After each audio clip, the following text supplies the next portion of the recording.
right, heroes, it is I, your friendly neighborhood Rabbi John Carrier. How's this sound? We got our new preamp installed. So, hoping to have a little fun with you on Fun Friday. This is a place, the Jew Curious Show, where you can ask any question you like about Judaism, about the Jewish tradition, about funny things that we do, about beautiful things that we can learn from our tradition.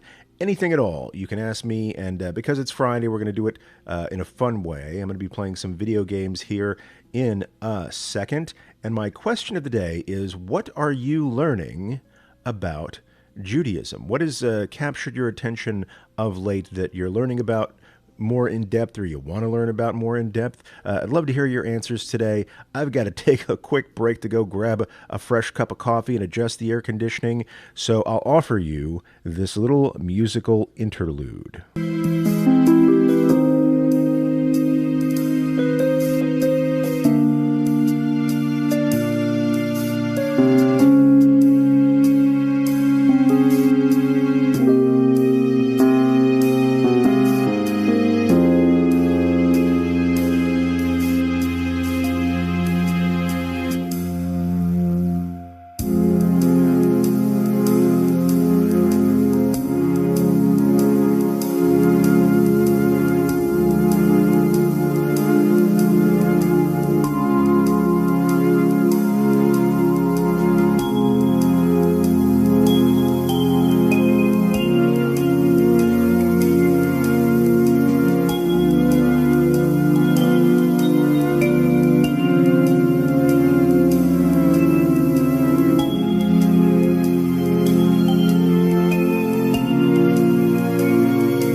Heroes, we are coming back. It's only fair that you see my face, such as it is.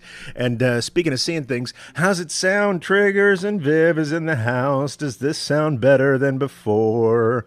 This is the new preamp we have, so love to hear how this is working out for you.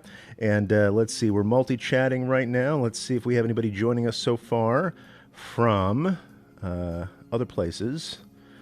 We got Eric Connor, a quick shalom and shalom. Two of those right there. Good to see you, Eric, brother.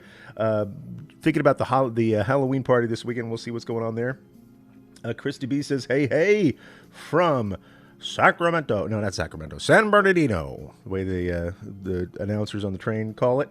Let's see, Trig. It's wonderful. Toda. I hope the sound is better today. If people have been here before recently, the sound was pretty good. Then it wasn't so good because I broke my little sound increasing device.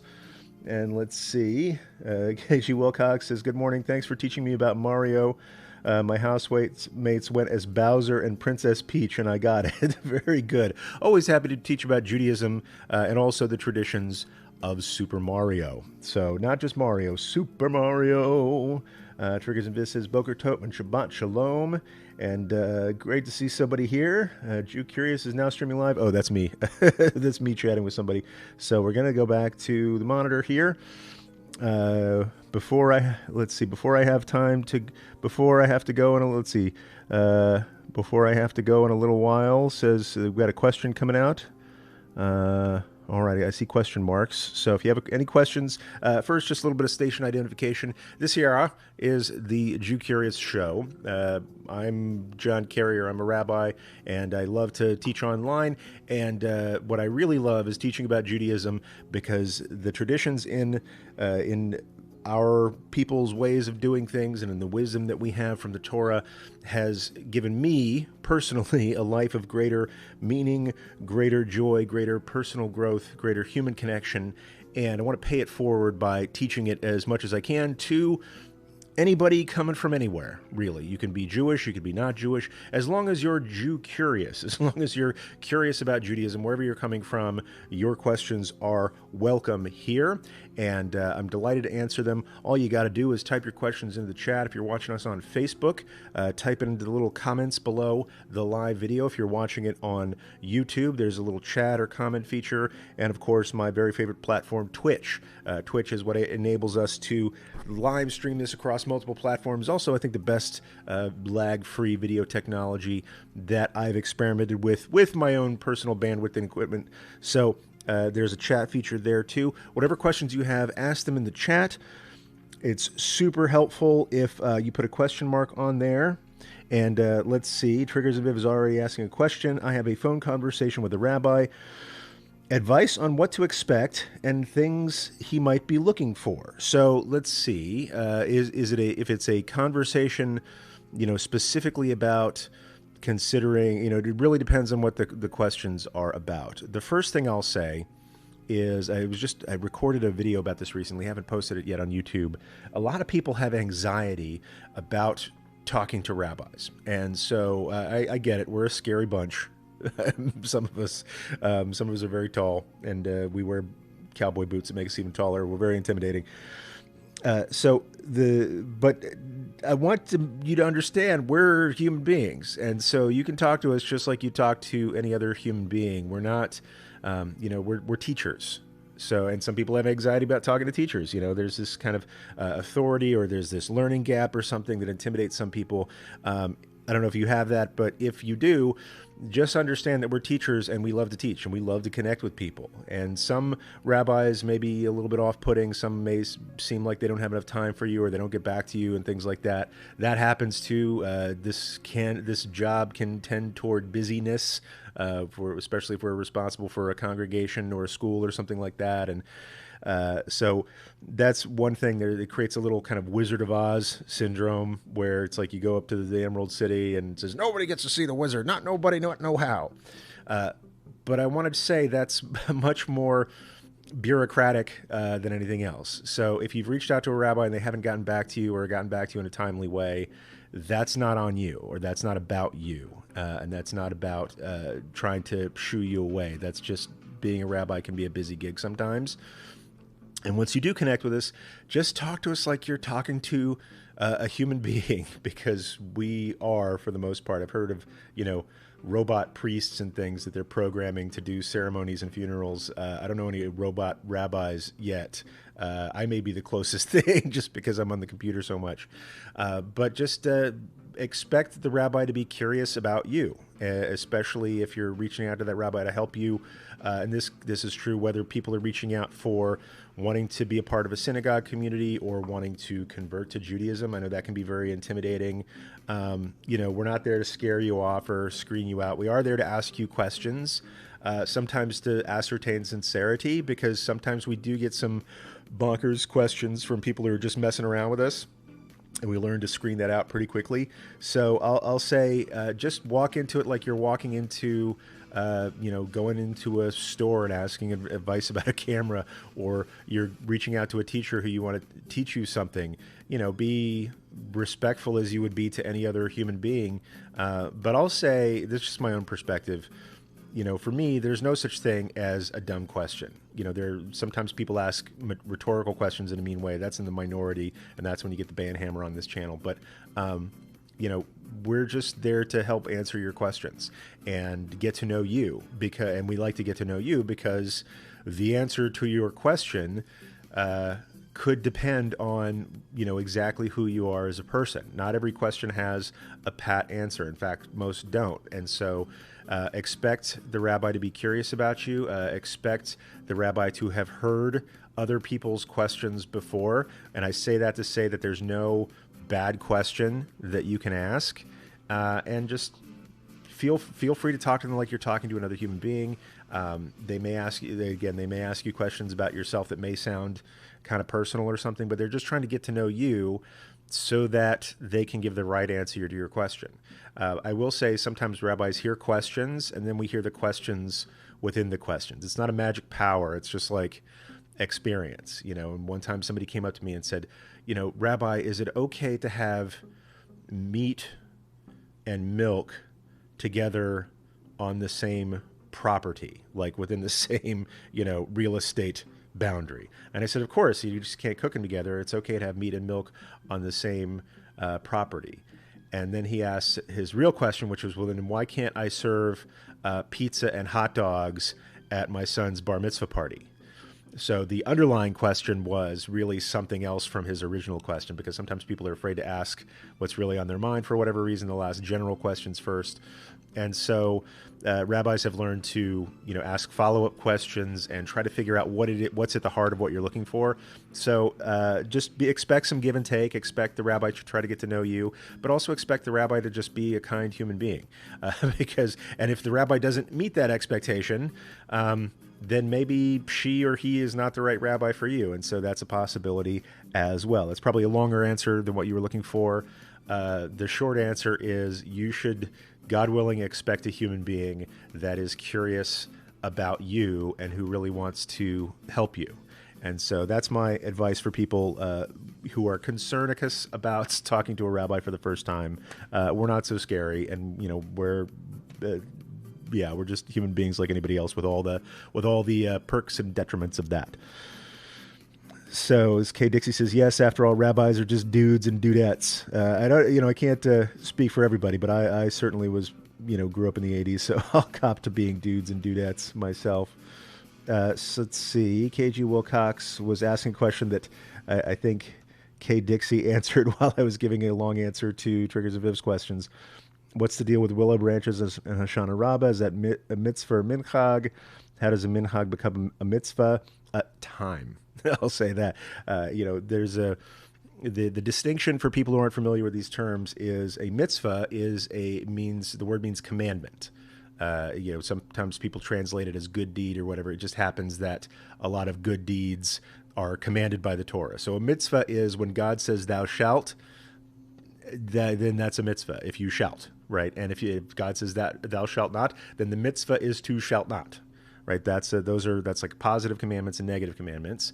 And so these are, and sometimes the mitzvahs that we follow aren't spelled out explicitly in the Torah and have kind of been interpreted over time by the Mishnah and the Talmud and the law codes and things like that. So, but when we say mitzvah, we're talking about a Jewish law or a Jewish rule that has been codified at some point in our history. Minhag means custom, which is like just the customs of a community. In one community I'm a part of, it's a minhag to stand up at a certain part of the service, which is like the prayer right before. People in some places people stand up at the prayer Yishtabach in the Saturday morning service. That's how it was done in other synagogues I've been a part of. In the synagogue where I am now, people don't stand up until like a couple of prayers later. And so a lot of times the standing and bowing and choreography of a prayer service, it has more to do with the customs of a community, just the patterns of how people behave in that community, than it has to do with a particular, on the books Jewish law. Nevertheless, there is a principle in Jewish law that goes like this: minhag hamakom hu kehilchata, which means the custom of a place has the force of law. So if something may not be a law in the books, but if everybody's doing it, and I know this gets into conformity and jumping off bridges and things like that, but if it's just something that everybody does as a signifier of behavior in that community, then you should do it if you want to feel kind of close to that community and be in solidarity with everybody. And so there's a fine line between what's a custom and what's a mitzvah, and sometimes customs become commandments, right? Sometimes, we all, people like us do things like this becomes everybody should do this. A great example of this is the yarmulke, is having your head covered, right? And today I have my head covered, not by a yarmulke, but sort of a redneck yarmulke cap I got for free one time called a gimme cap. We call that because you go to the feed store and you're like, I'll take 30 pounds of hog feed, not so much on this channel, and give me one of those, caps from Purina. So that's why, rednecks and folks like us, have caps that have advertisements on them for things that we may or may not use. So, in any case, covering one's head is a minhag that has sort of taken on the force of mitzvah. There's a discussion in the Talmud as to when should one cover one's head. And they say, well, one should cover one's head to recognize kind of the overarching sovereignty of God when one is praying. And sometimes people, and then other rabbis chime in and say, oh, well, shouldn't you do it when you're eating? Because when you eat, you say a blessing, and after you eat, you say a blessing, so you might as well cover your head while you eat. And I say, okay, well, cover your head while you're praying and while you're eating, but only one guy we know, I think his name's Rabbi Eliezer, only one guy that we know of all of these people in the Talmud has his head covered all the time. But he's considered an outlier. That's in, discussions that take place in the 5th and 6th century of the Common Era. By the, let's say, 16th, 17th century, when the Shulchan Aruch and other law codes are being written down, the law says, according to Joseph Caro, one should always have one's head covered, or rather, put it a different way, one should not walk more than 4 cubits without having one's head covered, right? So if you just wake up in the morning and your kippah is across the room, you can take 4 steps and go get it, and then you cover your head. So over time, this custom of covering one's head in times of focusing on prayer became the custom became the law of keeping one's head covered all the time. And so that's what I'll say. I think the dashing of the palm fronds on the floor is a custom that has become a common holiday practice for Hoshana Rabbah that sort of morphs into having the status of a mitzvah. So I hope that answers your question. International Harvester forever. Very good. Let's see. Boker Tov and Shabbat Shalom says, Speaker AJ, good to see you here, brother. Let's see what's going on in the multi-chat. Someone says, if you're, KG Wilcox asks, if you're pouring a cup of hot coffee, do you make the bracha then, or when it cools off enough to drink? Now, when we're making a bracha, when we're saying a blessing, blessing God for giving us all the things that we enjoy, right before we enjoy a cup of coffee, the blessing should immediately precede the action or enjoyment of the thing that you're blessing God for. And so the answer is you not when you pour the coffee, but right before you drink the coffee is the proper time to say the coffee bracha, which I believe is a shehakol. I think that's, you say Baruch atah Hashem, etc. Shehakol ni bivro. We bless God who creates all things by God's word. So some people may argue with that. It's a bean from a bush, but I'm going to go with shehakol, because we say shehakol for whiskey that's processed barley, which we might say mezonot on. That's getting kind of into the weeds, but say your bracha right before you drink the coffee. So let's see. Going back into the multi-chat over here where the print is fine.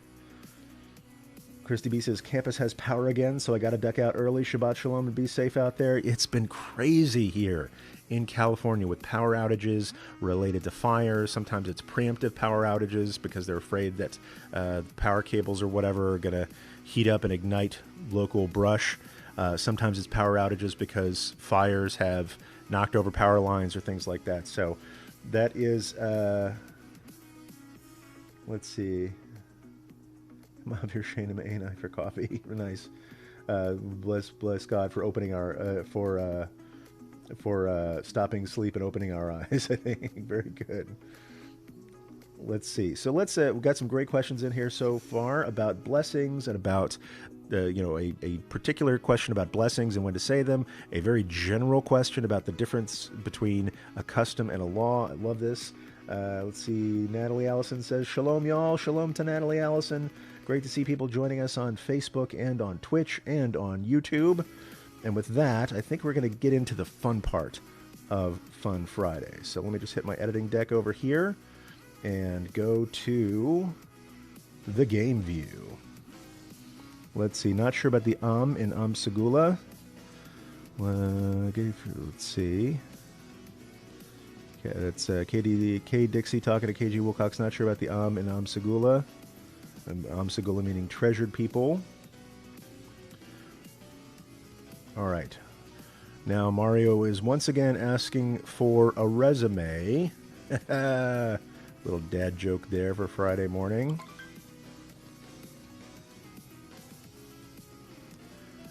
Okay. When last we left, how's the sound, by the way, everybody? I just installed my my new and improved preamp. Love to hear how that's working out for you. See if it sounds better than it did last time. KG Wilcox's sound is great. Turning it up a little bit there. I need to get my ear goggles on. Let's see. Whoop. Sorry. Whoop. Put my little sign back.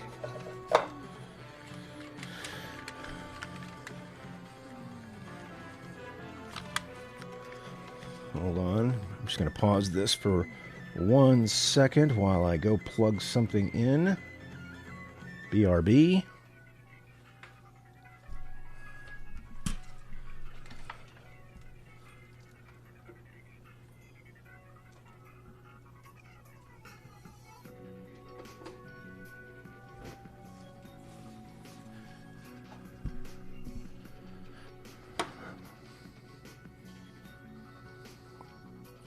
All right, now I can hear this dramatic music coming out of Bowser's castle.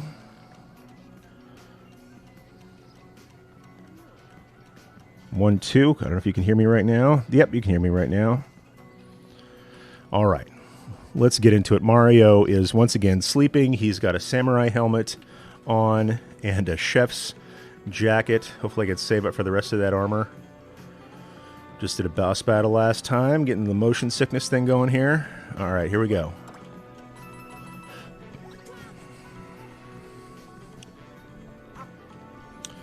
If you're wondering what the heck we're doing playing Mario, if this is your first time here on Fun Fridays, I do my Ask Me Anything session while playing video games. That's the fun in Fun Friday.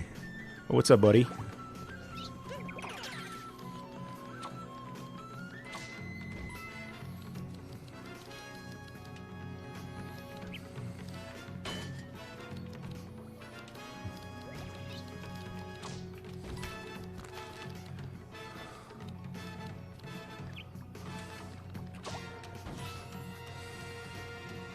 Oh, is that a swimmy swim kind of place? Oh, there's koi in there. That's so nice.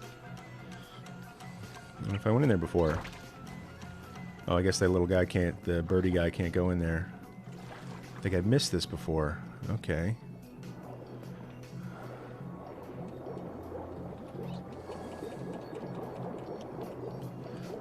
Love it when I discover. I've played this game all the way through, but there's still things that I've missed.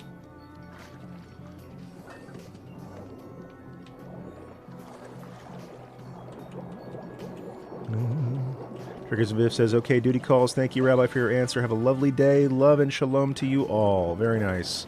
Good to see you, Trade. Okay, just for that. Oh, man, I knocked him into the water.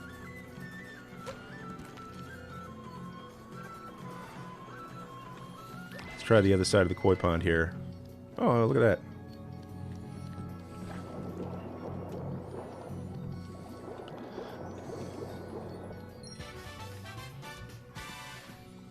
Got a moon, sunken treasure in the moat.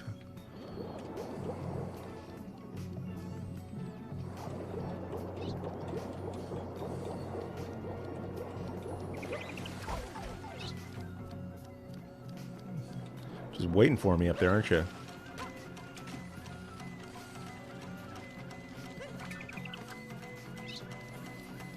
Closer. Ah.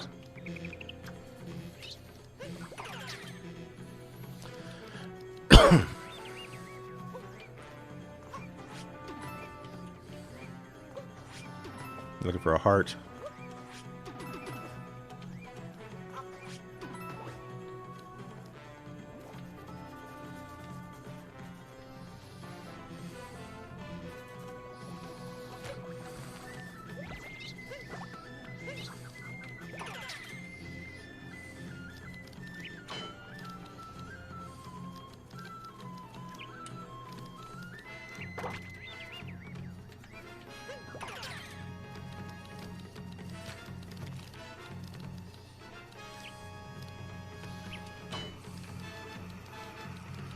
All right, the question is how to get up there.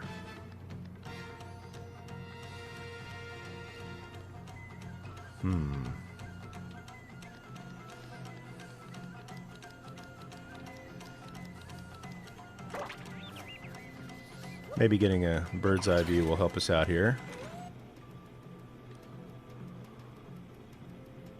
Okay, stipulated that I want to get up there somehow.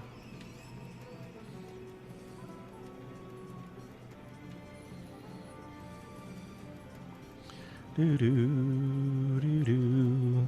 Probably turn off the pretzel rocks just so that we can listen to the game.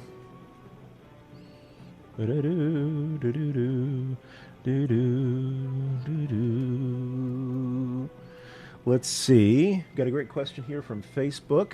Let's see. This is Megs Hayburn. Says, "Hey, I grew up Catholic and went to Catholic school, even though I'm 1/4 Jewish from my granddad's side while growing up. And only the last 1.5 years have been Eight Dong Synagogue, and recently been struggling with the thought where I consider myself now as Jewish, even if my synagogue sees me as part of the family.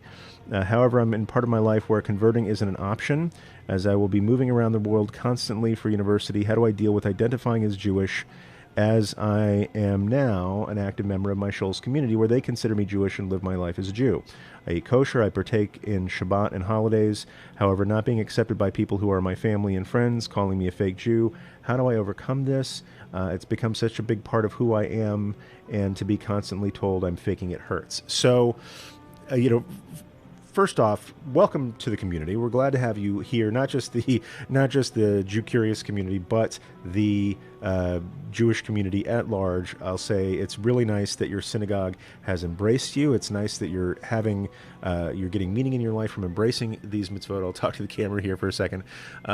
So there is a way. So I want to question the assumption that you can't convert because you're going to be moving around for university. The essence of what you need to do to convert is you just need to go to a Beit Din and a mikveh. That's not all of it, but you need to have some sort of education first. And I can see where converting would be hard if you can't stay consistently with an educational program.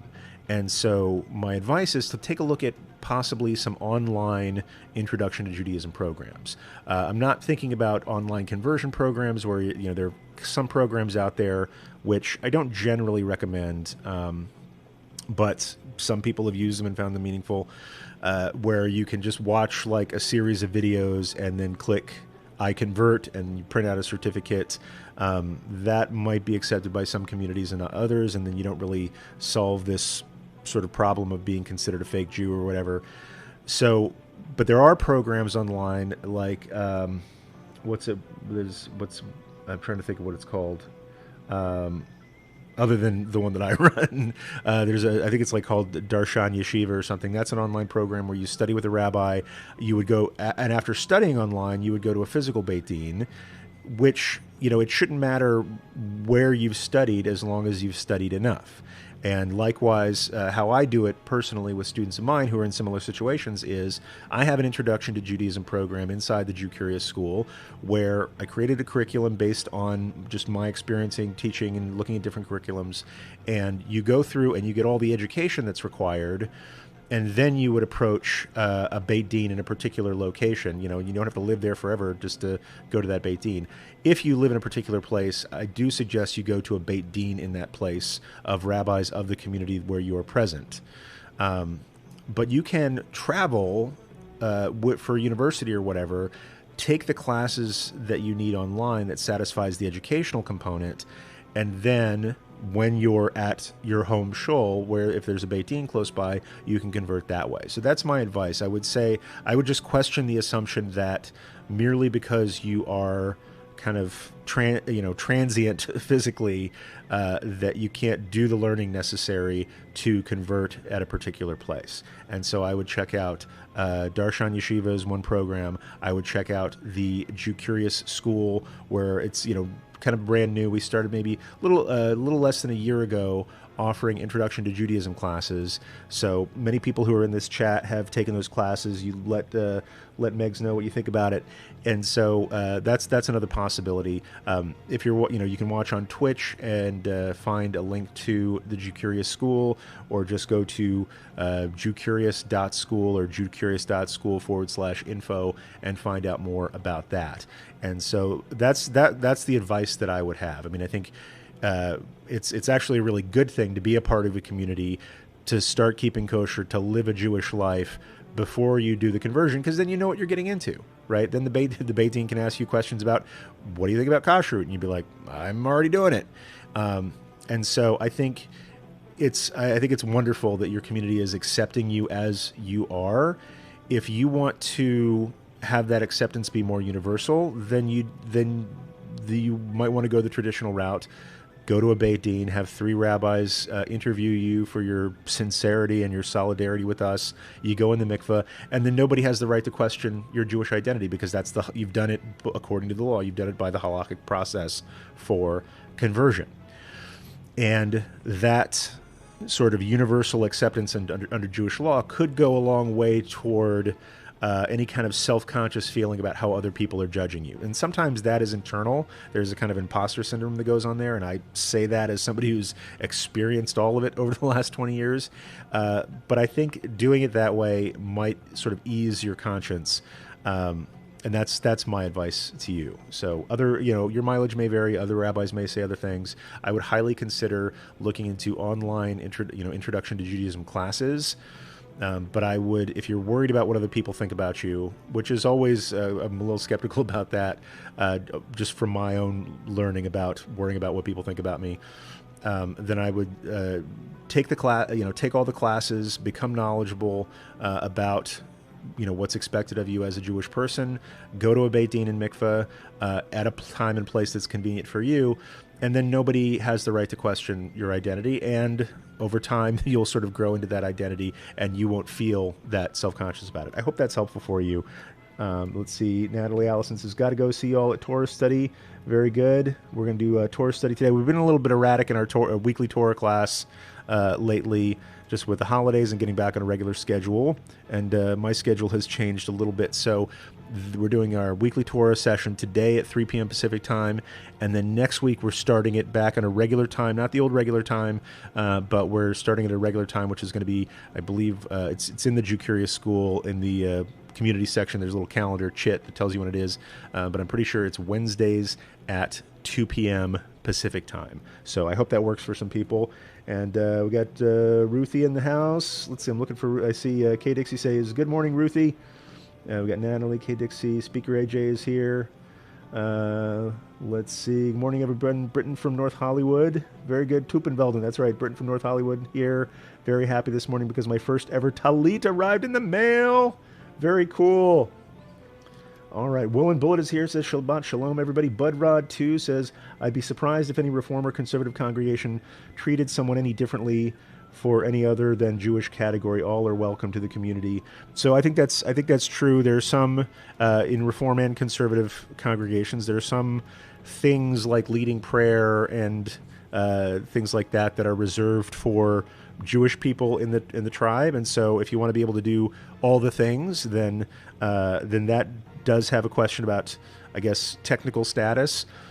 But for the most part, nobody minds if you sit there and if you hang out and if you nosh and if you pray on your own. That's totally okay. So that's just, I hope that's helpful for you, Megs. Thank you so much. Sorry for my bad phrasing. My comment on Facebook, dyslexia isn't great. I understand. It's something I definitely want to do. You've helped me so much. Oh, that's really nice. I'm really glad. Naya Shashi says, yay, it's good to see you, Ruthie. Let's see. Kay Dixie asks a good question. How do we know when we've learned enough to qualify for conversion? This is where a sponsoring rabbi comes in handy. So, typically we like people to, when rabbis, and I say this is a rabbi who sits on a Beit Din sometimes, we like to see that someone has been kind of at least exploring this for a year or more. Not all classes last a year. Let's see, the conversion class, or the Introduction to Judaism class in the Jew Curious School has 26 units that are designed to be taken over the course of 26 weeks. You could do it faster, you could do it slower at your own pace. The Miller Introduction to Judaism class I teach sometimes takes 18 weeks, give or take, with holidays in there. But that's the educational piece. We like to see that somebody has been at least interested in studying for a year outside of class. And so when you feel like you're ready, or rather when you finish the class, talk to a rabbi. And that rabbi, talk to maybe the teacher of that class, and that rabbi will give you some insight as to whether they think you're ready. And I say this because a lot of times we don't feel like we're ready, but the rabbis think you're ready. I mean, in the Shulchan Aruch, it just says if somebody approaches you for conversion, you teach them some of the major mitzvot and some of the minor mitzvot, and then you put them in the mikveh before they get a chance to change their mind, it says. So that's, I'm paraphrasing a little bit. But the idea is that you don't have to know everything to become Jewish. The more you know, the more you can participate, the more confident you'll feel. However, you don't have to know everything. Most born Jews don't know everything. In fact, nobody knows everything. And a lot of times somebody who's just taken a class knows more about stuff than people who've been Jewish their whole lives. So it's much more about that you have taken that path of learning. The readiness also has to do with just sort of your own psychological readiness. It's not necessarily about the amount that you've learned. Do I feel like I can commit to a people for the rest of my life? Right? It's not something you do for a weekend and then go back. Are there people who try it out and say, I was all wrong about this, I'm going to go back? Because under Jewish law, if somebody converts and then, a week or two later says, I was wrong about this, and they go back and they start going to Catholic church or whatever, then that person under Jewish law is considered a Jewish person. That they're like, if they have children, those children are Jewish. They're considered sort of an apostate Jew, if you will. And so once you become Jewish, we are responsible for you, and you for us, forever. So if you feel like you can take on that responsibility, that's at least as big a part of being ready as the learning. So again, long question for a short, long answer for a short question. I feel like I'm getting a little dizzy up here, so I feel like I've got to use the bird to work my way around this somehow. Okay.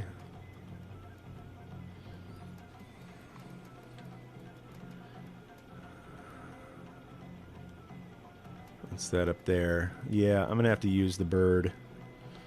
So, get down. How do I get off? Jane, get me off this crazy thing. Okay. All right, bird.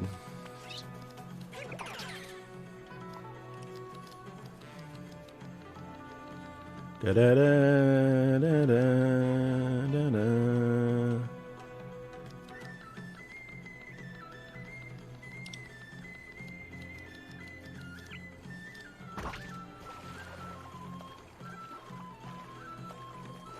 Oh, hey, what's this?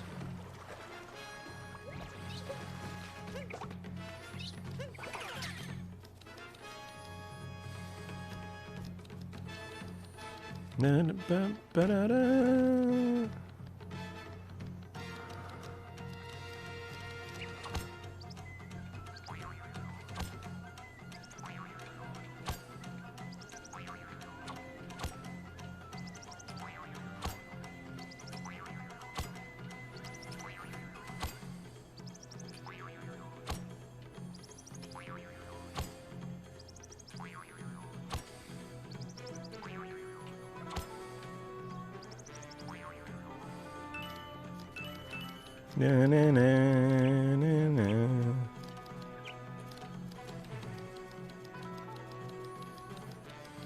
Da, da, da, da, da, da. Okay, that looks a little bit far, even for a bird. Okay.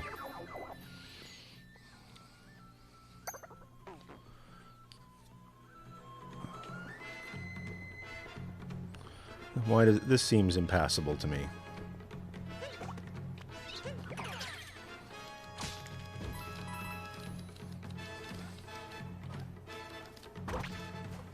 Maybe there's a way in down here.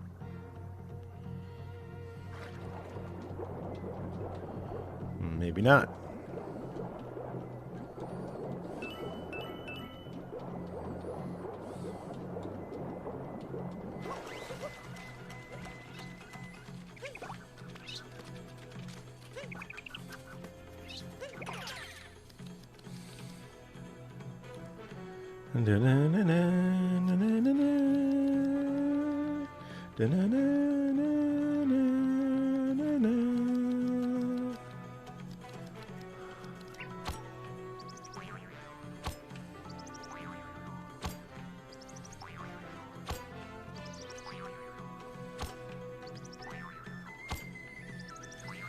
Oh, I see something.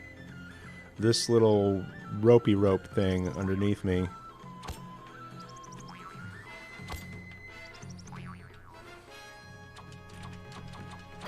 Okay. Whoa! KG Wilcox says, I noticed during the Torah reading at the Pasadena Synagogue, lots of people joined in the last verses of Aliyot. Is that common? Why is it done? It's an interesting thing. Again, I think it's a custom that has become like a mitzvah. It's mostly a custom when people are reading the Torah, and you'll hear this just about every place where the Torah is being read. People at the Torah reading table are kind of following along in the text, and also people who have the Chumashim, the books in front of them in the pews, are following along the text while the person's reading. It's just sort of a custom that as you get to the very last few words or the very last phrase of the reading, that everybody, first off, the trope, the cantillation changes a little bit to let somebody know that this is the end of the reading, but everybody else reads it along with you. And so when you hear the person who's reading and the gabbai, the person who's kind of following along to make sure they're reading correctly, hit those last notes, you know that the aliyah is over. And so it's just like the end of the song where people just kind of chime in. So that's what's going on there. I don't know exactly where that custom came from, but you'll hear it in just about every place where Torah is read in public. But that's how you know that's how you know the verse is over, and it's a way for everybody to participate. And in some sense, you could say, okay, if you're reading along with the person who's reading, then it's as if you read the whole thing yourself, which is a nice thing to think about. Let's see.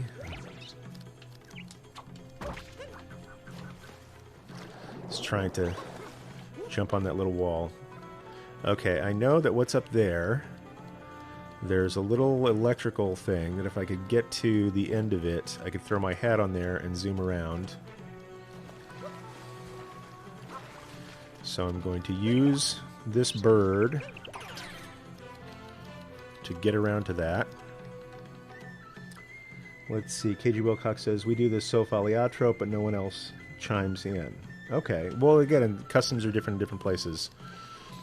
Somebody told me this story of how synagogue customs emerge. And there was a particular synagogue where the custom was whenever somebody approached the ark to pull the string on the curtain and open the ark to reveal the Torah scrolls, the custom of the place was they would bow to the left. And I missed it again.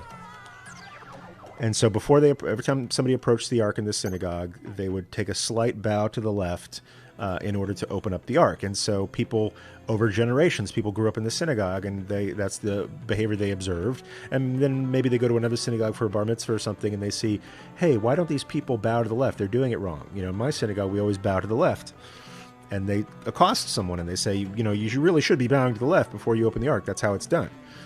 And somebody says, no, we've never done it that way. Why do you do that at your synagogue? So the guy goes back, and he asks, he asks the old guy who taught him for his bar mitzvah that you're supposed to bow to the left. And the old guy says, you know what, I do that because that's how I was taught before my bar mitzvah. And so, well, who taught you for your bar mitzvah? And they find the oldest person in the synagogue, who's about 95.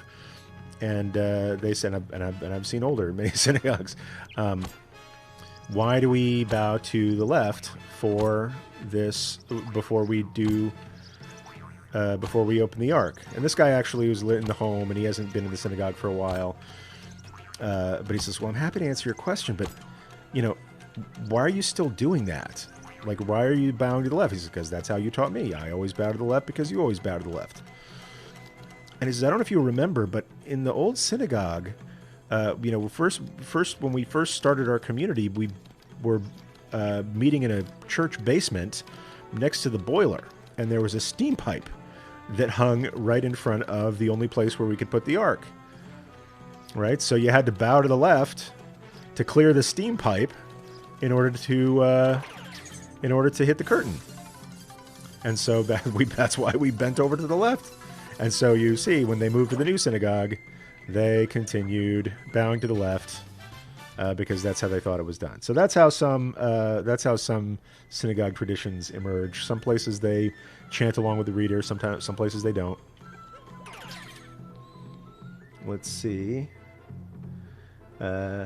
Tuba McBeldon says, yeah, I'm really happy my teacher let me choose this topic, and luckily... let's see, what do we have here? Tuba McBeldon says, I'm excited next week because I'm visiting the library at AJU to start studying for my linguistics research paper, which will be on the revival of Hebrew. I was planning on going this past Monday, but the Getty fire happened. That's true. I would say keep checking the AJU website. They've been kind of off or on as far as being open. At first, because the Getty fire was so close. Second, they recently, I'm on the email list because I work there sometimes.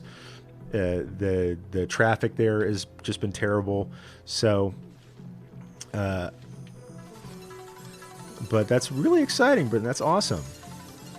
And I remember learning about that, in Hebrew class, about the whole story of Eliezer ben Yehuda reviving the Hebrew language in Israel about 100, give or take about 100 years ago or so.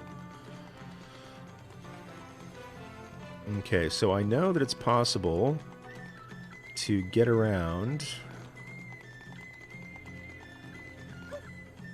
Miss those.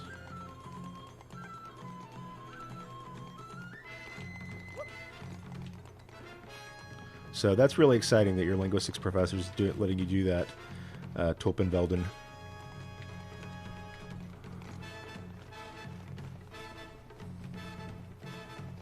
I'm just exploring at this point because I don't know how to get up there.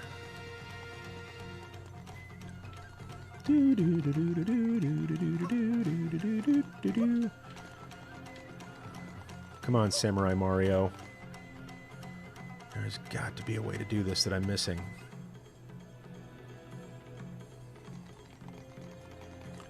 This may be a job for... Now that I know we've got these electrical wires around to travel on, this may be a job for the viewfinder.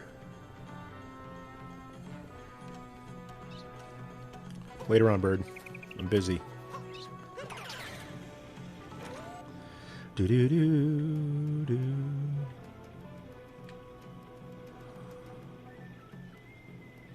Let's see.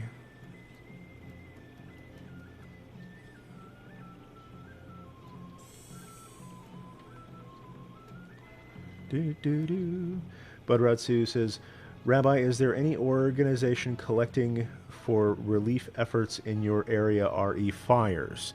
That's an excellent question. I don't quite know the answer to that. I mean, I think it's probably going to be like the local Red Cross, I think, is probably doing quite a bit. I've been a little ignorant of it because I've been, thank God, out of the areas affected. I live in Burbank and work in Pasadena. This time the fires happen to be...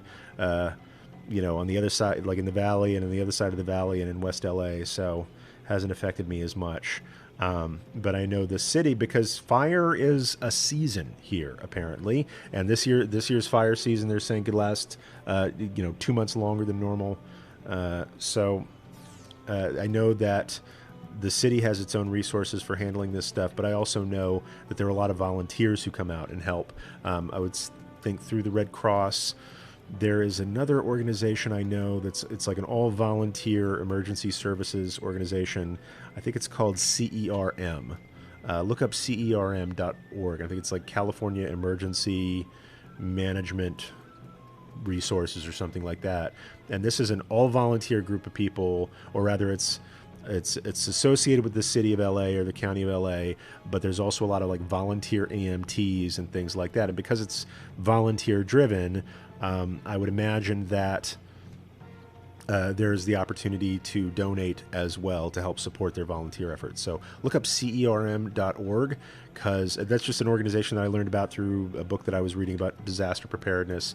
So take a look at that. Also, the LA Fire Department, LAFD, they get a city budget, but they're always looking for extra resources. I know that, you drive around the Beverly Hills Fire Station, there's a guy out, at certain times of year, there's a guy out there with a fireman's boot, and that people on their cars will just stop and put some cash in the fireman's boot, and that's how they raise money for the extra stuff that's not covered by the city budget. So I think if you're looking for an organization to help, I would help the LA Fire Department, see if they take donations, and the Red Cross as well. There's, if you want to do something more Jewish, there's probably the Magen David Adom, which is instead of the Red Cross, because that's got some Christian implications to it, there's like the Red Star of David, and that is an emergency services thing here in LA. I'm not sure if they're being utilized for the fires, but I think your best bet is to just go to the LA Fire Department website and see if they take donations, because I know that it's a crack organization and they will do right with the funds you are able to provide. So I'm just going to get out of here. Okay. Poor bird. Nope. Not interested.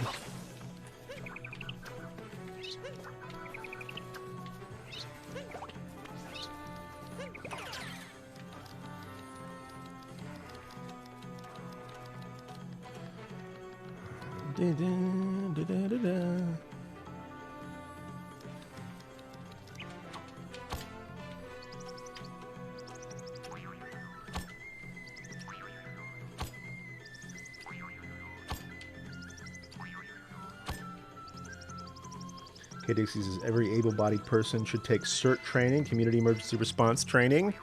I agree with you, and I'm starting mine next Wednesday. So as a matter of fact, I've been looking into this. It's community emergency response training. There are fire departments, police departments, and things like that sponsor these all around the country. Actually started in Los Angeles, if I remember correctly, started by the LA Fire Department, and it was just so successful. It trains civilian volunteers in different areas of disaster preparedness, and it was so successful here that it's now been sort of franchised across the country.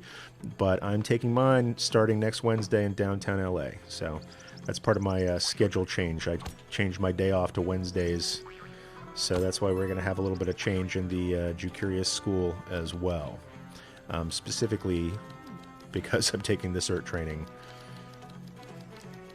Do-do-do-do.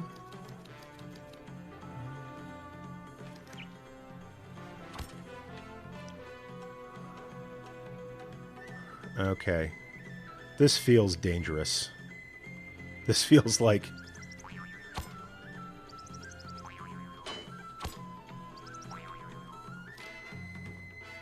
I don't have a lot of confidence that I could clear that gap.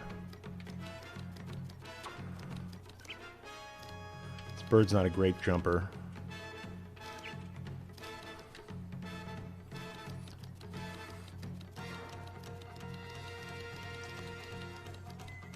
We gotta jump, turn around, and... Whoop, it worked. That worked.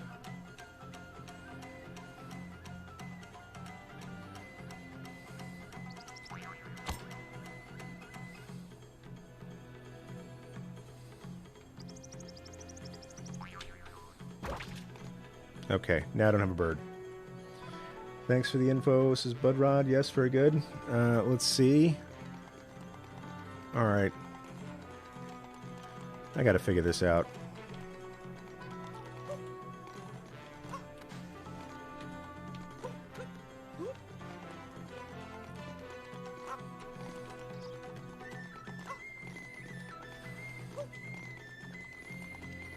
So there's a place I haven't been before because...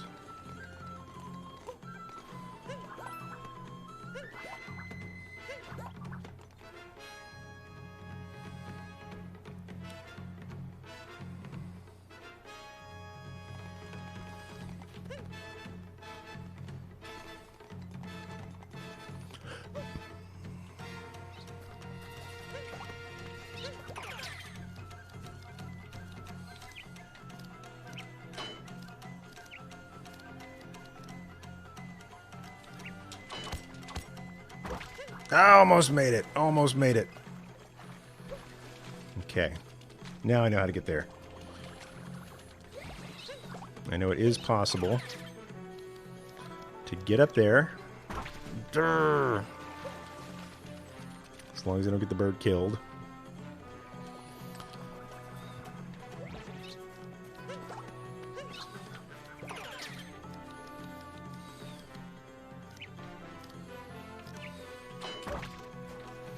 Okay, this is a lot harder than it looks.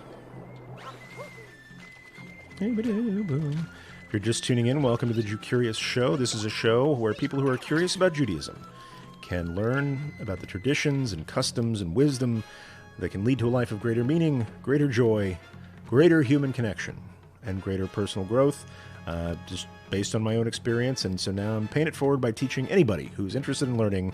Just ask your questions in the live chat on Facebook, on YouTube, on Twitch, however you're seeing this right now. If you watch the video recording later, because then this gets uploaded, feel free to ask questions there too, and I'll see that, and I'll answer those questions just as quickly and as well as I can.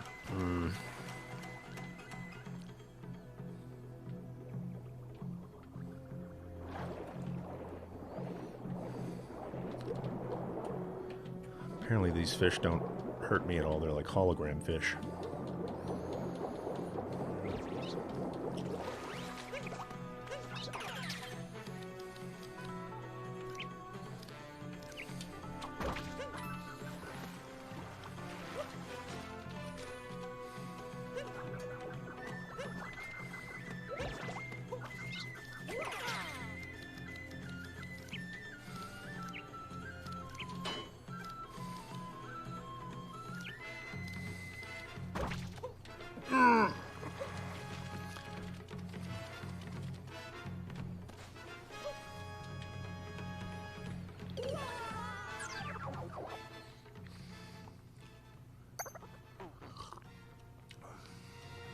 Let's see. KG Wilcox says, dang, just saw pictures of elsewhere in the country where the tornado went through last night. Climate change is real, y'all. I mean, I know we had tornadoes before, but apparently they're getting worse.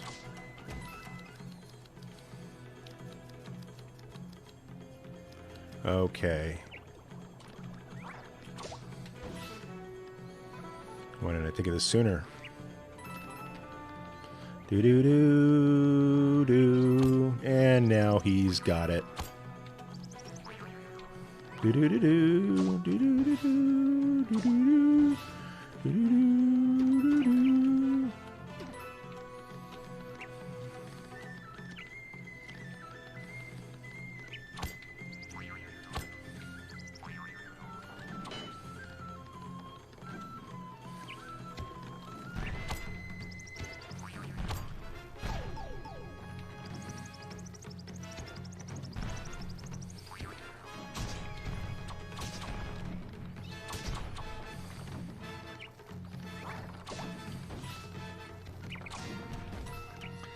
When you...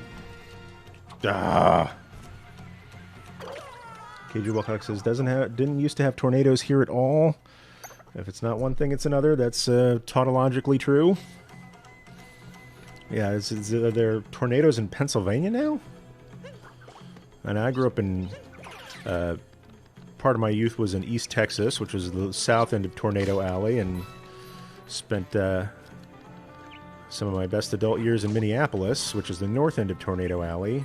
Got a lot of tornado warnings and drills in Texas, but never actually saw one until I moved to Minneapolis, and then they were a pretty regular occurrence, to the point where I had to hide in my basement a couple of times.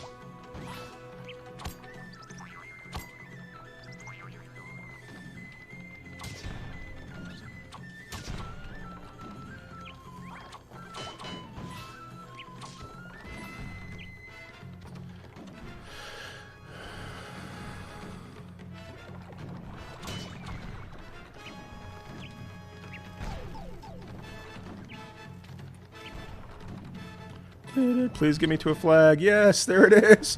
Whew, don't have to do that ever again. Dude, yep, in PA and earthquakes in Ohio. What the falafel? Nope. Hey, buddy. I'm just going to stand here.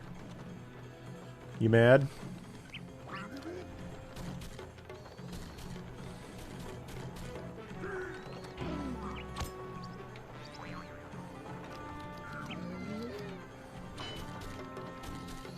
I think I gotta get out of this bird. Oh!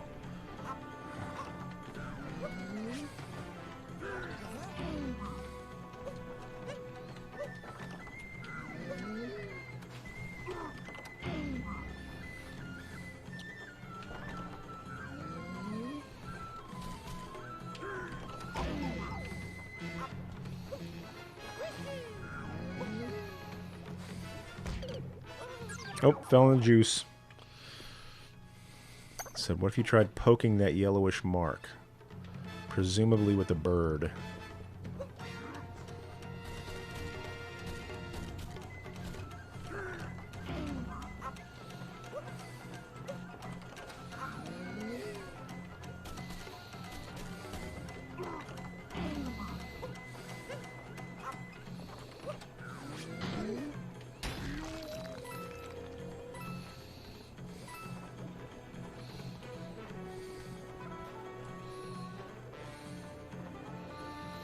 Hold on just a second. I'm going to check my texts.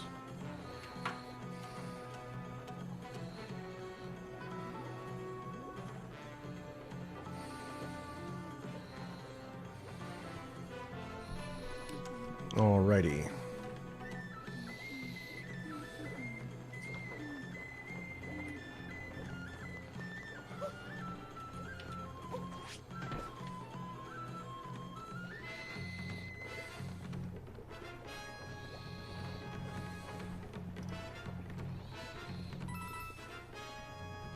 Oh, there's a bird. Come here, bird.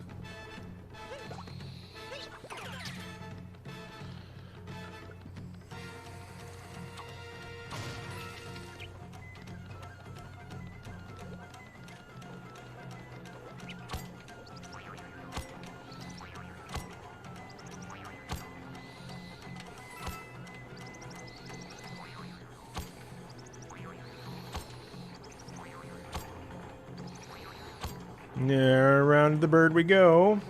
Okay, Dixie says, in addition to being regular people, rabbis are worthy of our respect and admiration because of their long years of study and their service to their fellow humans and to God. Oh, that's nice. Thank you. That's really sweet. I was just thinking about the day. Like, I appreciate that. I think some people do give rabbis kind of extra credit for what we do, and it's appreciated when they do. I also know most worthy rabbis will be humble about that honor. Like, it's much appreciated and sometimes absent. But yeah, I feel like I'm not special just because I have a title or just because the board votes for me to have a job, or, you know, I kind of earn my stripes by what I teach and who I teach to, and the quality of relationships I'm able to build with my students. That's where I get the most honor from. So, but thank you for saying so. That's really nice. All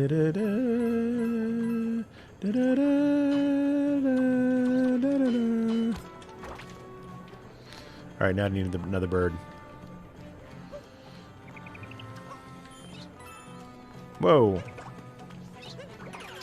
Come here, bird.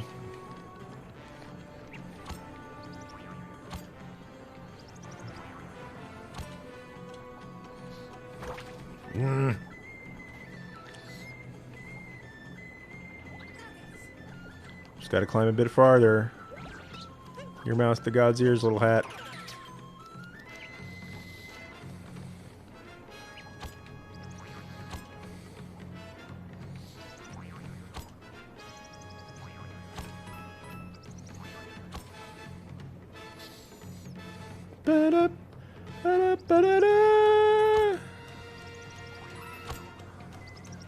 Alright, this looks pretty festive up here. Oh, I gotta turn the flag! Beneath the keep.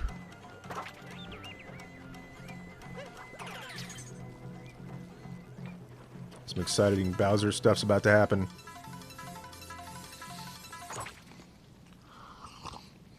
Oh, hey, Bowser. And Princess Peach, get away from that guy. Screw. Cutscene is exciting.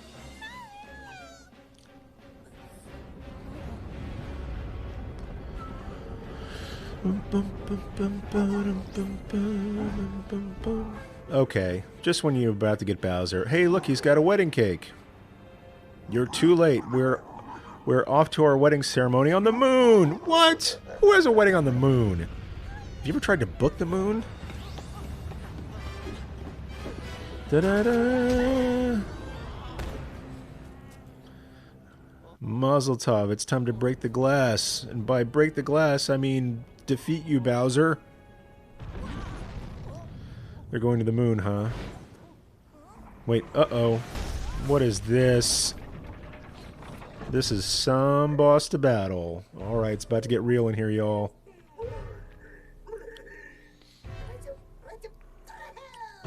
They're all three brutals inside some kind of steampunk samurai droid.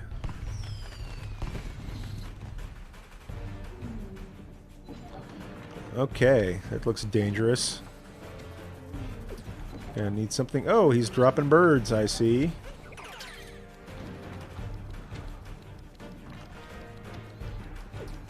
Okay, eventually he's gonna have to... Or do I have to find a weakness?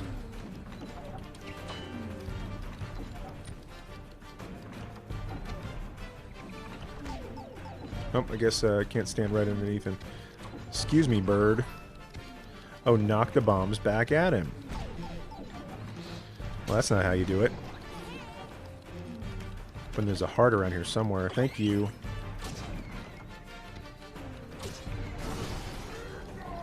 Oh, he's got wooden legs. What's up, Ahab?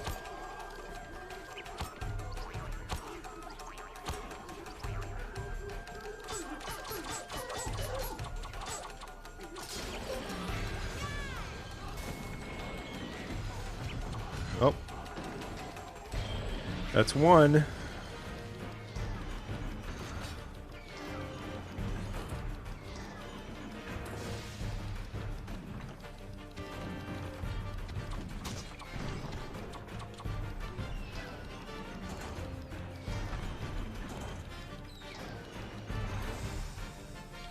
Come on, drop one.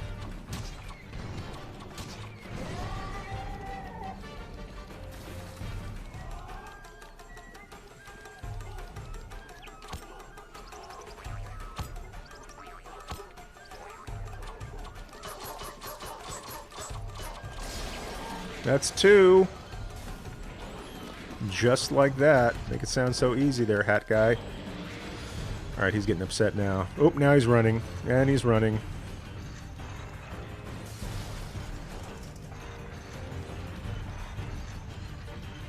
You run like a robot. Alright, this is a hard one.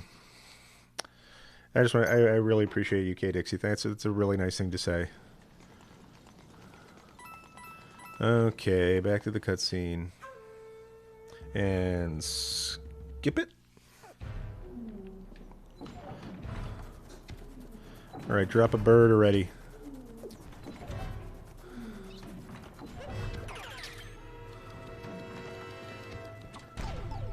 Okay, that's not how I wanted that to go.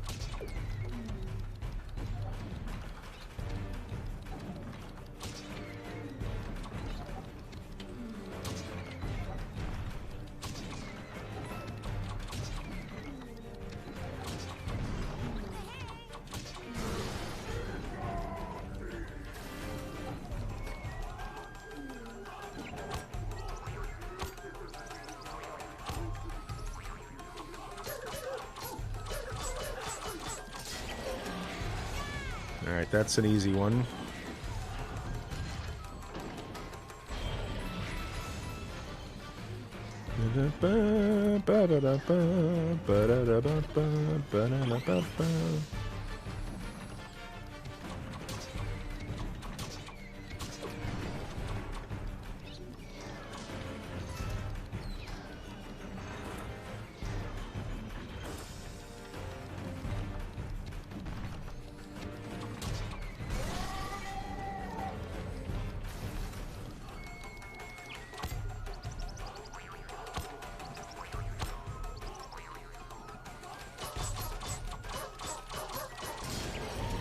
That's 2.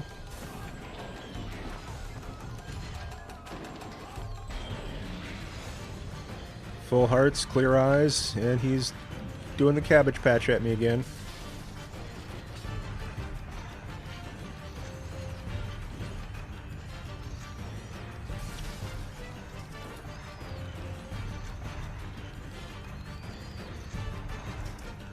Come on, drop a bomb, Sluggo.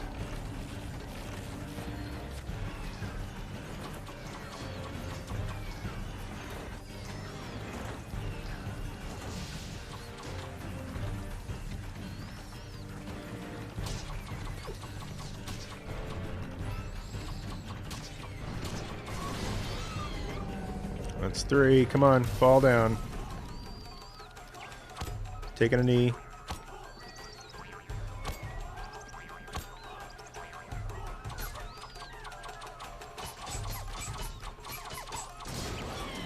That's 3. What do you mean we can do this? We're not done with this?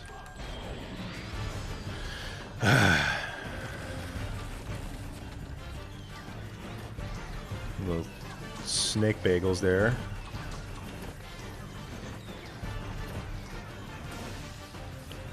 Come on, drop a bomb, Sluggo. I dare ya.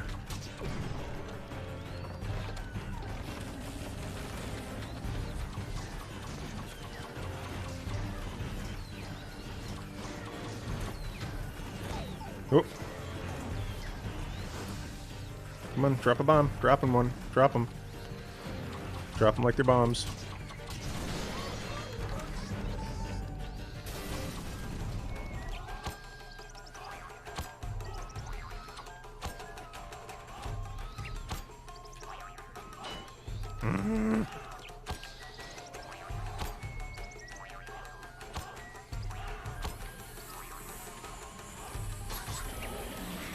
Oh, I didn't quite get it, did I?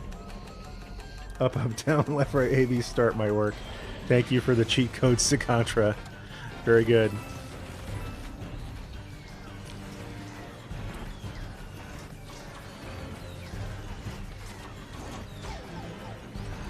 Okay, now my job is to go get the little heart guy. Hey,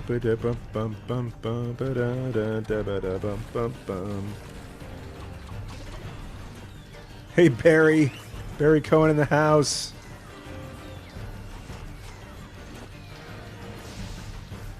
Come on, drop a bomb already. You schnook.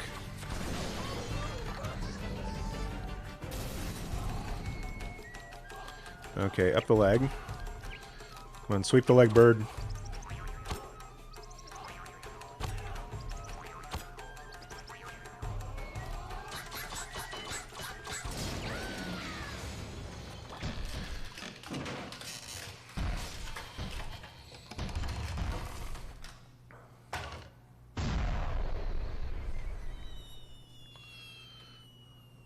Let's see, K. Dixie says, Tubenvelden weren't the Hebrew vowels added at a later time?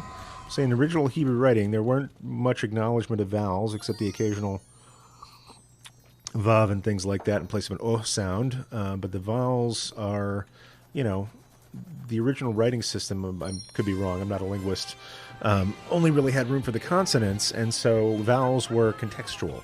And Hebrew being a root-based language, you know, you'd have the same root consonants that signified a certain semantic field where you could draw meaning from the consonants, but then how the word was declined with the vowels, the vocalization of it, determined like the verb case and the meaning and things like that. So people didn't really need to, insofar as they needed a written language to signify meaning, they didn't necessarily need to write down the vowels because the vowels were sort of contextually understood.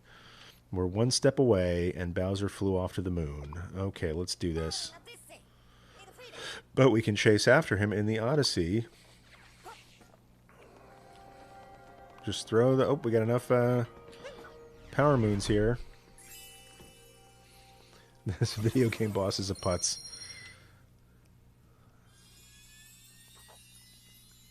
Alright, y'all, I think we're going to the moon now, if I'm not mistaken. Unless they send us off in some kind of other wild goose chase. Okay, we'll probably go for about another 15 minutes just to see. I've got some class prep to do today. The Odyssey is complete. The entire Odyssey. The Odyssey is complete. I guess the game's over now. Or not. All right on. We're going to the moon, y'all. We'll chase them all the way up to the Moon Kingdom. So the Moon Kingdom may be the final world. I think there's some clouds that I don't remember seeing in there somewhere. And it's not an easy world as worlds go. I mean, it is a final battle and all. Oh, hey, look who's dressed as a wedding guest. Didn't even have to buy that uniform there. And of course, we're having a lot of fun here on Fun Friday. But if you have any questions at all about Judaism, I did ask the question at the title of this video. It's my question of the day. What are you learning about? Is there a particular area of Judaism you're curious about, that you're digging deeper into or would like to dig deeper into? Feel free to jump in there. Vivian Gray, good to see you. Good afternoon, all. Very nice to see you there. Presumably you're on the West Coast or farther, if it's afternoon there already. Alrighty. Moon Kingdom. Time to crash a wedding. Mario Odyssey, The Graduate. Oh, that's right. We can jump extra far here, too, because it's the moon. Well, don't you look dapper. You too, top hat guy. East Coast. Alright. This should be easy. Oh!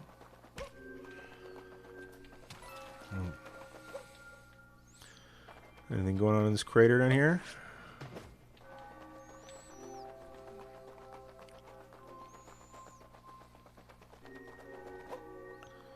Whee! Moon. It's very quiet in the moon. Hope he doesn't inhale any of these particulates. Apparently moon dust is woo!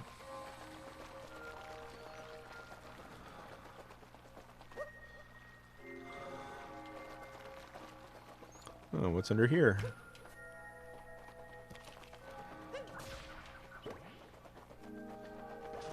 Oh, hey! Octopus spitting shells at me on the moon? That doesn't seem very lunar.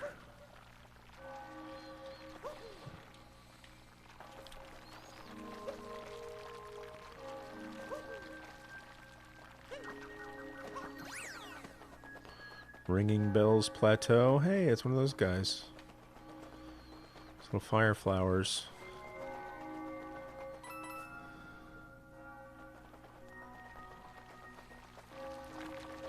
Gonna get to the choich on time.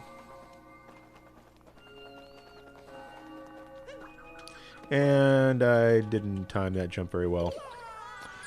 So it looks like Mario isn't going to a Jewish wedding from that building. It is a little bit churchy, I'm going to say. It's not... Let's see. I don't see any crosses per se. If there were, I'd be a little bit surprised. I think it's a interreligious spiritual center.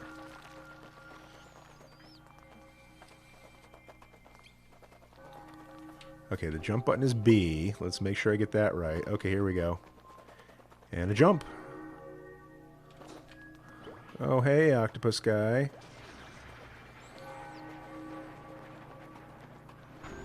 Just gonna make sure I tag that flag so I can come back here quickly. After my studies at the Jew Curious School, I actually understood what was going on during the high holiday services. That's awesome. I'd say that's exactly what I had hoped for, and I'm glad it's working out. Okay, Dixie Kanawa 64, nice to see you. Watch out, the hole back there is real deep. Okay. Whee! Does that mean I'm dead?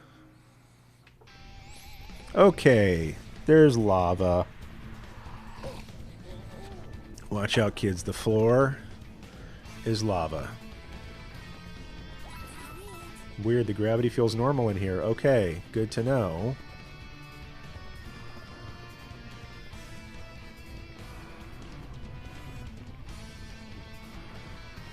Okay, there's some know if I could swim in the lava. There must be a way to swim in the lava with all these little things floating around.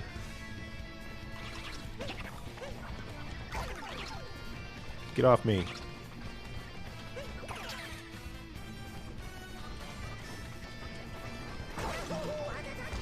Okay. Now we know the rules of lava. Lava in Mario is never a good thing. Stephen Belton says a Jewish wedding would be over at Chabad's moon base.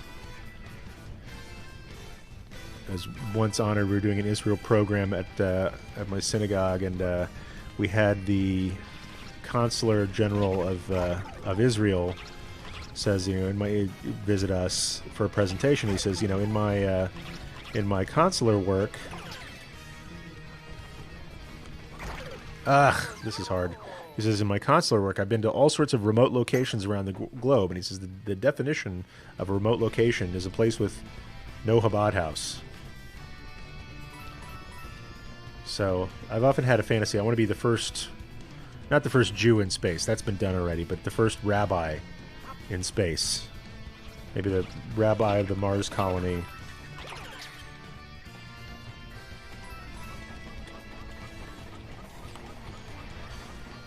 Once for a April Fool's joke, the people at Google said, "Oh, Google is now going to take people on a colony on Mars, and we're looking for we're having an essay contest to take people who are interested in joining the moon colony. So if you write an essay of 200 words or less on why you should be on the first Mars colony, we'll be taking applications." Now, I was so excited that I didn't know that it was an April Fool's joke. And I think it was like the April right before I was applying to rabbinical school. So I thought they were serious. And I thought, okay, I want to be the first rabbi on Mars. So I spent an annoying amount of time writing this essay, and I never heard back.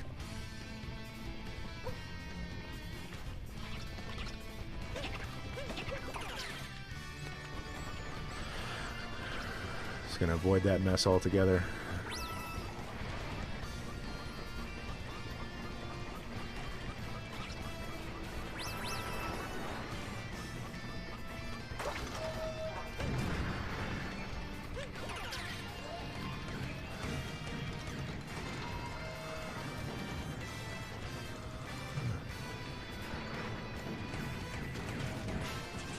Totally disoriented here.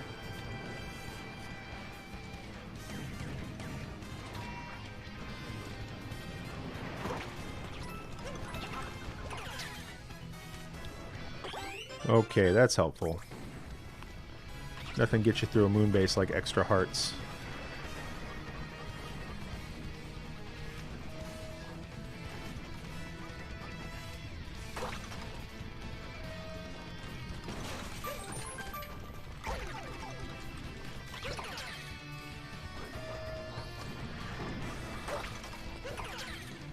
Nope.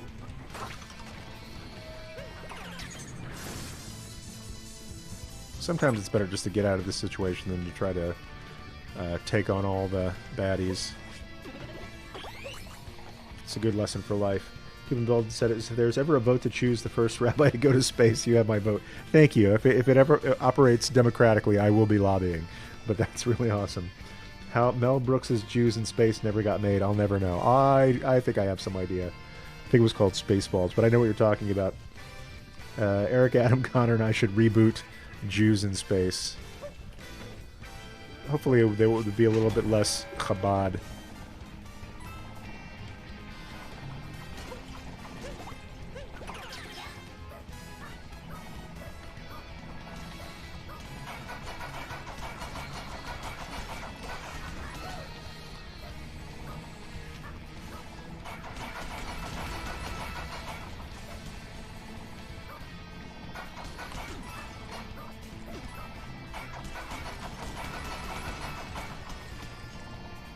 Ta-da! Alright, I would love a flag here anytime.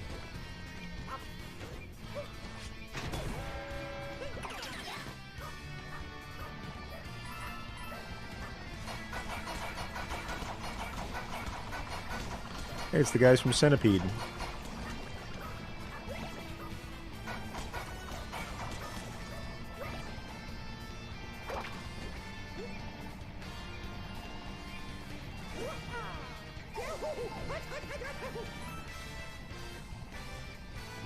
Alright, not entirely sure how to get through this one. Oh, there we go. Oh, no. It still exists.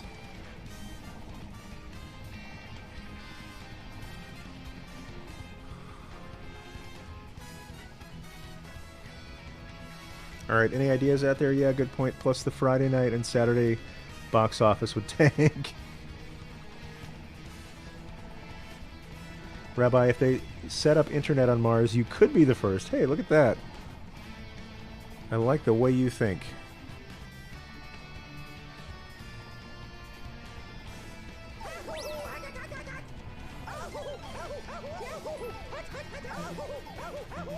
Okay, I think I figured out how to get through the lava.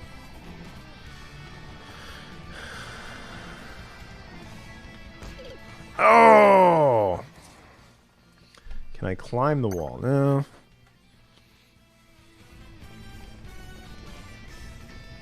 Oh, really? All over again?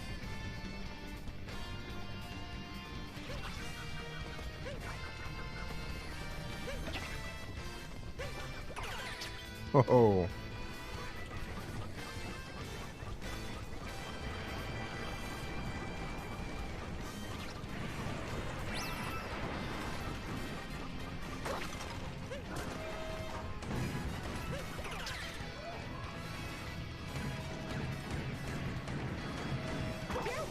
Woohoo!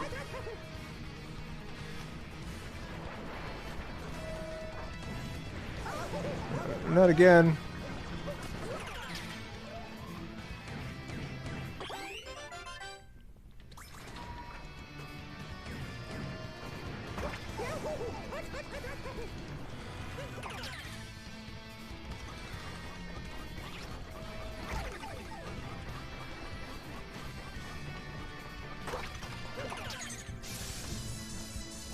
Come on, give me a flag, guys.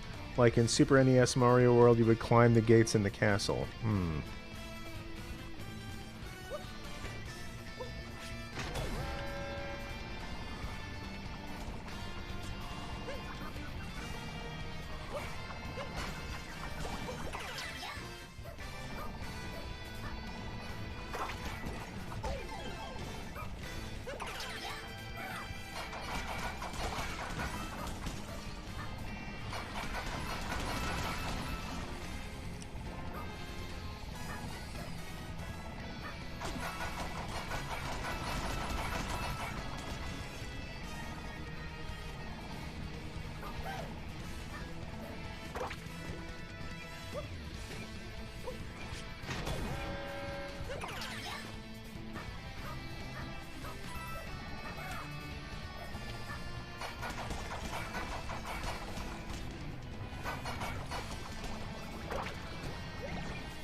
Okay, I think I figured out how to do it. I gotta get onto one of those worm guys who can bend around corners. Then it can be done.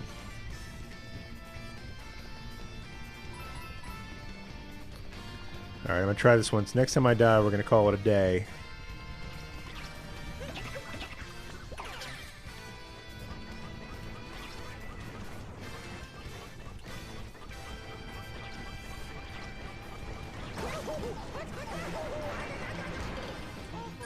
Well, a deal is a deal. So we're going to try this one next time, everybody. Listen, everybody, I really appreciate everybody who joined me today. Whether you joined me on... I'll go ahead and cut this out here. Whether you... Oh, see, I was playing Castle Wolfenstein. It was my birthday, so sometimes I indulge. Pause Mario here. And jumping into the full-face chat. Really grateful to everybody who joined me today here on the Jew Curious Show. We've got a lot of people ask great questions about custom versus law in Jewish culture, and also the the custom that some people have of chanting the end of the Torah, end of the Torah reading. We had somebody ask a great question about how to approach conversion if you already feel a part of the Jewish community, but maybe you want to make it official, and how to do that when you're moving around the world. So lots of great questions today. Really appreciate people who shared their questions, who shared answers with each other. And also for the ringing endorsement for me to be the first rabbi on Mars. So watch the skies for that. It may be a little bit of time yet. I don't know, what's that guy's name? The guy who did Tesla and all the space stuff, Elon Musk. He may already have a rabbi in mind. I don't know. There might be a few rabbis in line ahead of me. Probably an Air Force chaplain rabbi, I would imagine, has better training than I do. So in any case, thank you all for being here. It's my great joy to learn with you, to teach you what I can, and just to hang out with you. That's why we do these fun Fridays. So if you're in the Jew Curious School, I'll say that we're having our class, our weekly Torah class at 3 o'clock Pacific today. I know it's a little bit later in the week, been a crazy week. I'll explain it sometime. And then next week we start our regular weekly Torah classes at 2 p.m. as the live session. Of course, you could always watch the recorded ones afterwards. If you're looking for a place to connect with other Jew Curious people like yourself, the Jew Curious School is a great place to do it. You could try it out for 30 days risk-free. Doesn't mean it's free, but you can always try it out for 30 days. If it's not for you, full refund, no worries at all. But in any case, glad to learn with you here on YouTube. Watch for more YouTube videos and podcasts coming soon. And with that, just thank you for being here with me today. And until next time, heroes, peace.